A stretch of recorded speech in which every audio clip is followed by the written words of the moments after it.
એક ખૂબ જ અમીર છોકરો મોંઘી ગાડીમાં જઈ રહ્યો હતો. રસ્તામાં એક અંધ વૃદ્ધ માછી લાકડીના ટેકે રસ્તો ઓગળી રહ્યા હતા. છોકરાએ ગુસ્સામાં આવીને જોરથી બ્રેક મારી અને માછીને ખીચાયો.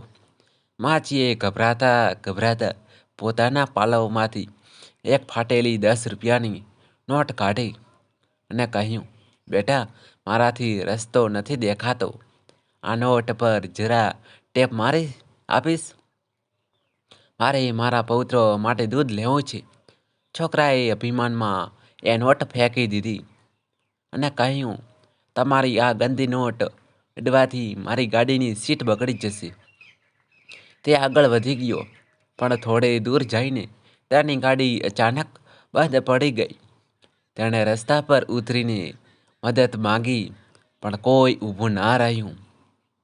તે જ સમયે એ અંધ માછી ત્યાંથી પસાર થયા.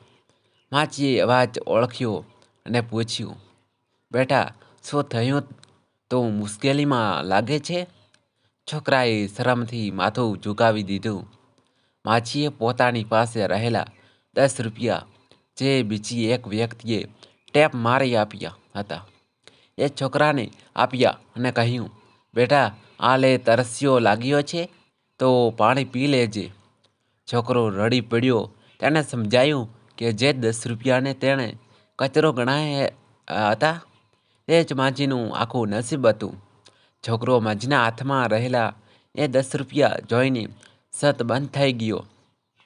તેણે ધ્રુજતા અવાજે પૂછ્યું, માછી, મેં હમણાં જ તમારી સાથે આટલું ખરાબ વર્તન કર્યું, તમારી નોટ ફેંકી દીધી, છતાં તમે મને મદદ કેમ કરો છો? માછીએ હસીને ખૂબ જ સુંદર જવાબ આપ્યો, બેટા, તારી પાસે ગાડી છે એટલે તને રસ્તાની ધૂળ નડતી હશે, પણ મારી પાસે તો માત્ર અંધારું જ છે. મારો પૌત્ર ઘરે ભૂખ્યો છે, પણ તું તો મારા દીકરા જેવો છે. તું મુશ્કેલીમાં હોય અને હું તને મદદ ના કરું તો મારો ઈશ્વર મને ક્યારેય માફ નહીં કરે. અને હા બેટા, આ 10 રૂપિયા ભલે ફાટેલા હતા, પણ તે મારી મહેનતના હતા, એટલે જ તે આજે તારા કામમાં આવ્યા. આ સાંભળતા જ છોકરો પોતાની મોંઘી ગાડી ભૂલી ગયો અને માજીના પગમાં બેસી ગયો. તેણે જોયું કે માજીના પગમાં ચંપલ પણ નહોતા ને આકરી ગરમીમાં તેમના પગ બળી રહ્યા હતા. તેને પોતાની જાત પર ખૂબ જ શરમ આવી. તેણે તરત જ માજીનો હાથ પકડ્યો અને તેમને પોતાની ગાડીમાં બેસાડ્યા. તેણે નક્કી કર્યું કે તે માત્ર દૂધ જ નહીં, પણ માજીના પૌત્ર માટે આખા મહિનાનું રાશન અને માજીની આંખોનું ઓપરેશન પણ કરાવશે. જ્યારે તે માજીના ઘરે પહોંચ્યો ત્યારે તેણે જોયું કે માજી એક નાની અને તૂટેલી ઝૂંપડીમાં રહેતા હતા, પણ ત્યાં જે શાંતિ હતી તે તેના કરોડોના બંગલામાં પણ નહોતી. છોકરો માજીને લઈને શહેરની સૌથી મોટી હોસ્પિટલમાં પહોંચ્યો. તેણે ડૉક્ટરને કહ્યું, ગમે તેટલા ખર્ચ થાય, પણ આ માજીની આંખો પાછી આવવી જોઈએ. ઓપરેશન થયું અને થોડા દિવસો પછી જ્યારે માછીની આંખો પરથી પાટા ખોલાવવામાં આવ્યા ત્યારે માછીએ વર્ષો પછી દુનિયા જોઈ.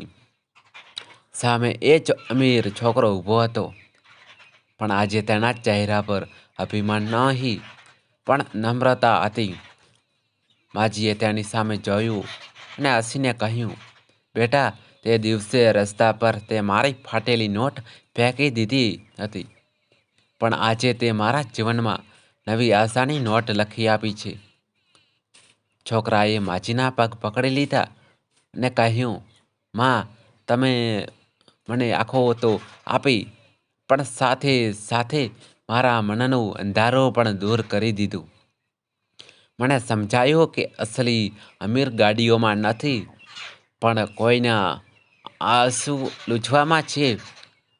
છોકરો માજી અને તેમના પૌત્રને પોતાના ઘરે લઈ ગયો અને તેમણે પોતાના પરિવારનો ભાગ બનાવ્યા.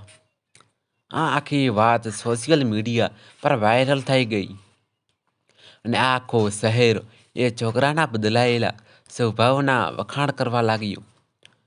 જે ગાડીની સીટ બગડ્યાવાની તેને બીક હતી, આજે તે જ ગાડીમાં તેને ગર્વથી એક ગરીબ માજીને બેસાડીને ફારતો હતો.